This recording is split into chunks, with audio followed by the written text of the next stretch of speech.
Stabat mater dolorosa, juxta crucem lacrimosa, lacrimosa,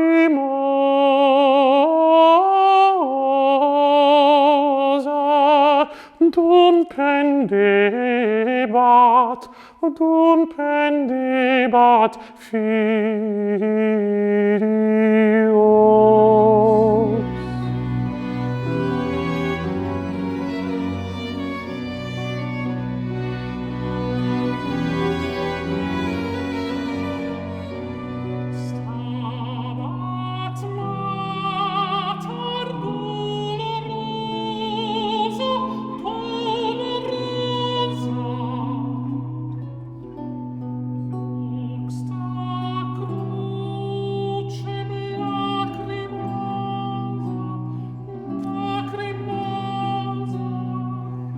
The Invocazioni album is a good combination. Actually, we unite two aspects of my recording catalog.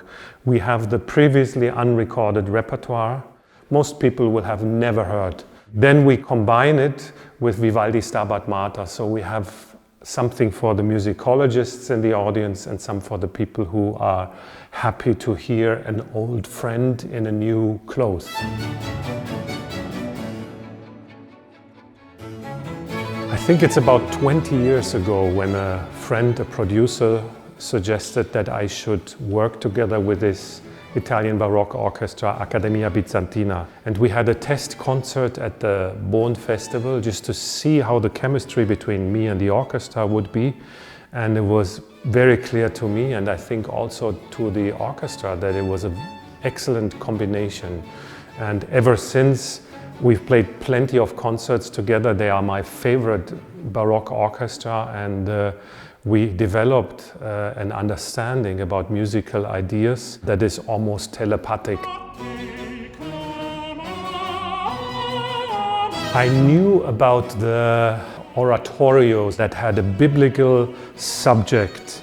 They elaborated on biblical stories, mainly New Testament. So we have stories of the crucifixion, and then around the original text from the New Testament, a librettist wrote a story. And all the figures, the female protagonists like Maria Magdalena, and they were all sung by men. And I was fascinated by this idea that it is certainly not meant to be a travesty, and how can I, as a man, sing the role of the Virgin Mary or Mary Magdalene? As a religious person, I myself have to admit that the concept of God is very abstract. And I think the attraction of the Virgin Mary lies in the fact that she was a human being.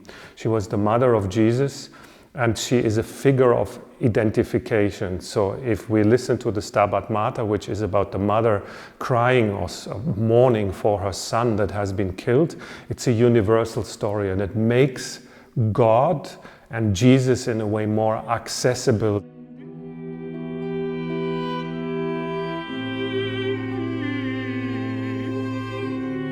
The stories, of course, in all these areas, we have the Virgin Mary appearing as a protagonist. She sings herself, and in the Vivaldi Stabat Mater, the singer turns into commentator. So I talk about the suffering of that woman. It's a combination of suffering with the Virgin Mary, with Mary for her son, but it's also Mary talking herself to us in these beautiful arias from the oratorios. So they're very positive messages, and it is split between the suffering and the optimistic. I would say that the virtuosity in these pieces is a special virtuosity. It certainly wasn't meant to show off the skills of the singers, as it was meant in Baroque opera. So in Baroque opera, the da capo ornamentation is an essential part for the singer to present their skills. In the religious repertoire, I believe that the ego of the singer should be erased and eliminated. So I'm, as a singing actor, turning into the Virgin Mary or Mary Magdalene, or being the commentator on the death of Jesus and the suffering of Mary. I cannot have any vanity and I should not show off. I recorded Vivaldi's Stabat Mater for the first time, I think, in 1993 or 94.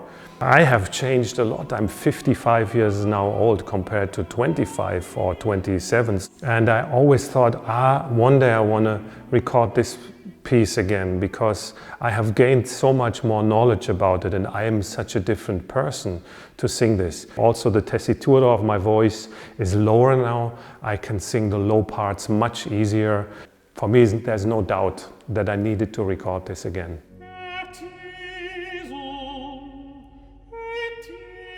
Listening habits have changed over the years, so I think that a recording like the Stabat Mater in itself should be a trip, a journey.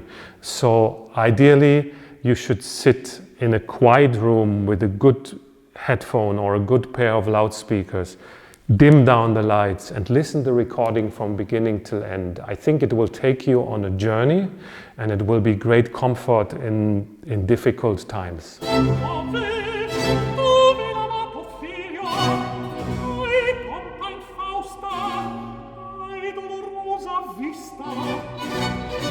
Dove o conducete, scellerate ministri, in quest'qua